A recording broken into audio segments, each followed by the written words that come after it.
Hello. कैसे हैं आप सब? Hi everyone. सो आज हम फिर से एक लाइव सेशन में जुड़ रहे हैं। मेरा नाम है श्रेया मेहता और मैं यहाँ पर इंग्लिश पार्टनर में एक सीनियर ट्रेनर हूँ। आज मैं आपके लिए एक बहुत ही इम्पॉर्टेंट लाइव सेशन लेकर आई हूँ। अब हमने बहुत सारे ग्रामर के टॉपिक्स सीख लिए हैं, कवर कर लिए हैं, तो ये कुछ चीज़ें हैं जो आपके लिए सीखनी ज़रूरी है ताकि आप बहुत नेचुरली इंग्लिश बोल पाएँ, फ्लुएंटली आराम से इंग्लिश बोल पाएँ विदाउट एनी मिस्टेक्स। तो आज हम सीखेंगे कोलोकेशंस के बारे में। कोलोकेशंस, ये वर्ड बहुत ही फैंसी और डिफ़िकल्ट लग रहा है, बट इस वर्ड से हमारा कोई लेना देना नहीं है। आप इस वर्ड को भले ही भूल सकते हैं, लेकिन जो मैं आगे वर्ड्स बताऊंगी उससे आपको अच्छी तरीके से याद रखना है। ऑलराइट, तो कोलोकेशंस कुछ ऐसे वर्ड्स हैं जहाँ पर हम दो वर्ड्स को कंबाइन करके यूज़ करते हैं। मतलब हम जनरली नेचुरली जब इंग्लिश बोलते हैं, हम हमेशा ऐसे ही ये ही दो वर्ड्स यूज़ करते हैं, उसके बदले कुछ और यूज़ नहीं करते। ये एक बहुत ही जनरल टॉपिक है। तो जैसे प्रिडिक्टेबल जो हम हमेशा यूज़ करते हैं, वो कॉम्बिनेशन को जैसे हम देखें तो उन्हें हम कोलोकेशंस कहते हैं। जैसे कि हम हमेशा कहते हैं हैवी रेन, लेकिन हम स्ट्रॉन्ग रेन नहीं कहते, राइट? हैवी रेन हमेशा हम यूज़ करते हैं, ये एक कॉम्बिनेशन है। तो ये जो सही कॉम्बिनेशंस है जो हम हमेशा यूज़ करते हैं, इन्हें अगर आप याद कर लें तो आप एक्यूरेटली सही तरीके से इंग्लिश बोल पाएंगे। आपका वो आर्टिफिशियलनेस नहीं दिखेगा इंग्लिश में। तो इसलिए आज हम कुछ कोलोकेशंस के बारे में डिस्कस करेंगे। तो जैसे हमने देखा, हैवी रेन कहा जाता है, स्ट्रॉन्ग रेन नहीं कहा जाता। फिर हम कहते हैं डू एक्सरसाइज, मेक एक्सरसाइज नहीं कहते, डू एक्सरसाइज हम हमेशा यही कहते हैं। तो इस वजह से यहाँ पर कोई भी वर्ड्स जोड़े जा सकते हैं एक दूसरे से, चाहे वो नाउन्स हो, वर्ब्स हो, एडवर्ब्स हो, प्रेपोजिशंस हो। यहाँ पर कोई भी दो वर्ड्स को एक दूसरे से जोड़े जाते हैं और जनरल इंग्लिश लैंग्वेज में इन्हें हमेशा ऐसे ही यूज़ किया जाता है। तो अब हम देखेंगे कुछ सेंटेंसेस, ऑलराइट, और वहाँ हमें उन्हें करेक्ट करना है ऐसे जनरली यूज्ड वर्ड्स के साथ। जैसे कि मैंने आपको एग्जांपल दिया, जनरली हम हैवी रेन यूज़ करते हैं, वैसे ही बहुत ही सिंपल एग्जांपल्स मैं आपको दूंगी। मेरा सेंटेंस गलत होगा, लेकिन आपको ऐसे जनरल वर्ड्स कोलोकेशंस यूज़ करके उस सेंटेंस को सही करना है। मैं आपको सही सेंटेंस भी डेफिनेटली बताऊंगी, लेकिन पहले आप ट्राई कीजिए। Can you correct the following sentences? Alright, I very enjoyed the party. I very enjoyed the party. क्या ये सही सेंटेंस है? नहीं। तो यहाँ पर क्या यूज़ करते हैं हम? I really enjoyed the party. Very enjoyed हम कभी नहीं यूज़ करते, हम really enjoyed यूज़ करते हैं। ऑलराइट, तो ऐसे ही सिंपल वेज से आपको इन सेंटेंसेस को सही करना है। I've made my homework. I've made my homework. ये सुनने में ही सेंटेंसेस इतने गलत लग रहे हैं। अगर आप कंटिन्यूसली अब इंग्लिश प्रैक्टिस कर रहे हो तो आपको ये सुनते ही पता चल जाएगा कि हाँ, ये सेंटेंस तो गलत है। तो I've made my homework, ये सही सेंटेंस है क्या? नहीं ना। तो इसका सही सेंटेंस आप मुझे बता सकते हैं कमेंट करके अपने चैट बॉक्स में। मैं यहाँ आपके सारे कमेंट्स पढ़ सकती हूँ। I've made my homework, इसका सही सेंटेंस क्या होगा? इसका सेंटेंस होगा I've done my homework. I've done my homework. Okay. I had a strong meal this morning. I had a strong meal this morning. Strong meal. This is a wrong sentence. तो यहाँ इसके बदले क्या use होगा? I had a strong meal this morning. I had a heavy meal this morning. Strong meal नहीं होता, heavy meal होता है। इसीलिए हम यूज कर रहे हैं I had a heavy meal this morning. The Shard is the highest building in the UK. The Shard is the highest building in the UK. Highest building या tallest building? Tallest building is the right way to use in this sentence. The Shard is the tallest building in the UK. I lost the train, so I was late. I lost the train, so I was late. No. I lost the train.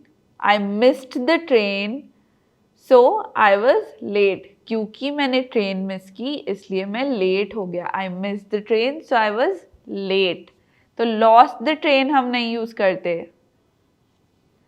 आपको I hope आपको समझ में आ रहा है कि हम same मतलब के कुछ वर्ड्स यूज कर रहे हैं लेकिन वो सुनने में इतने गलत लग रहे हैं, इसलिए हम जो उसके सही वर्ड्स है उन्हें जिन सही वर्ड से रिप्लेस किया जा सकता है वो फाइंड आउट करने की कोशिश कर रहे हैं. तो आई लॉस्ट द ट्रेन हम कभी नहीं कहते, हम हमेशा ट्रेन मिस कर देते हैं. लॉस्ट कभी नहीं हो सकती ट्रेन. तो I missed the train so I was late. I did a mistake. I did a mistake नहीं होता, आई मेड अ मिस्टेक होता है. I made a mistake. I am not very good in maths. I am not very good in maths. In maths में थोड़ी good होते हैं. I am not very good at maths. I am not very good at maths होता है, in maths नहीं कहा जाता हमेशा. I can't listen the recording, it's too quiet. I can't listen the recording, it's too quiet. I can't hear the recording, it's too quiet is the right way to say the sentence. Listen नहीं, hear use होगा. I can't hear the recording, it's too quiet. तो इस तरीके से ऐसे sentences में same words, similar words को हम replace करते हुए सही collocations use कर रहे हैं. बहुत सारे हमने words देखे कि मतलब same है लेकिन वो सुनने में ही गलत लग रहे हैं. हमेशा वो एक पर्टिकुलर वर्ड ही यूज़ किया जाता है वहाँ पर. तो अगर आप उसे अच्छे से याद कर लें कि यहाँ पर ऐसे वर्ड्स ही यूज़ किए जाते हैं तो आपको ये इंग्लिश में बहुत हेल्प करेगा. तो अब एक पैराग्राफ है मेरे पास, उसमें आइडेंटिफाई करते हैं कि कहाँ कहाँ कोलोकेशंस यूज़ किए जाते हैं. After giving Mark a lift to the airport, Kathy made her way home. After giving Mark a lift to the airport, Kathy made her way home. तो यहाँ पर आप देख सकते हैं कि गिविंग अ लिफ्ट कहा जा रहा है. तो लिफ्ट हमेशा दी जाती है. गिविंग अ लिफ्ट हमेशा गिविंग ही यूज होगा यहाँ पर. तो after giving Mark a lift, Kathy made her way home. Made her way use किया जा रहा है. Made her way home, that is also a collocation. What an exciting life he led. Life is always led. LED, led. All right. At times, Kathy felt desperately jealous of him. Desperately jealous. तो desperately jealous यहाँ पर साथ में use किया जा रहा है. She spent her time doing little more than taking care of him and the children. She spent her time. Spent her time. यहाँ पर spent यूज किया जा रहा है टाइम के साथ. तो इसे हमेशा इस तरीके से ही यूज किया जाता है. spent her time taking care of. She spent her time doing little more than taking care of him and the children. Now her sister was getting divorced and would probably be making demands on her too. Getting divorced. Getting divorced हमेशा साथ में use किया जाता है. Divorced के साथ कुछ और नहीं यूज किया जा सकता, बीइंग डिवोर्स्ड या ऐसा कुछ नहीं हो सकता, गेटिंग डिवोर्स्ड होता है। तो now her sister was getting divorced and would probably be making demands on her too, making demands on her, making demands. Kathy had promised to give her sister a call. Make her sister a call या do her sister a call नहीं हो सकता, give a call. You always give a call to someone. Give her sister a call as soon as she got home. Went home नहीं, got home होगा. As soon as she got home. But she decided to run herself a bath first. Run a bath. Run a bath ऐसे use किया जा रहा है. Run herself a bath first. She had a sharp pain. How's the pain? It's sharp. It's not heavy or not strong. It's sharp. तो sharp pain use किया जा रहा है, मतलब बहुत तेज दर्द हो रहा है. In her side and hoped that a hot bath might ease the pain. Hot bath, warm bath या hot bath आप यूज कर सकते हैं. Might ease the pain. After giving her sister a ring, Kathy went to bed. Went to bed use होता है हमेशा.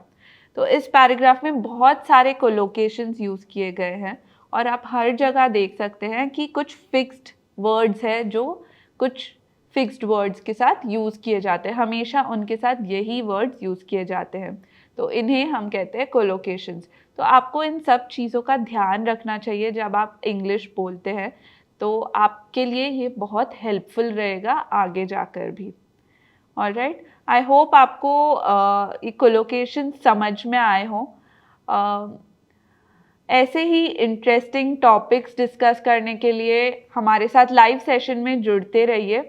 हम रोज़ एक नया टॉपिक आपके लिए ढूंढ कर लेके आ रहे हैं ताकि आपको हम नई नई चीज़ों के बारे में बता पाए. तो चलिए फिर अगले लाइव सेशन में मिलते हैं. Until then I am signing off. Thank you so much.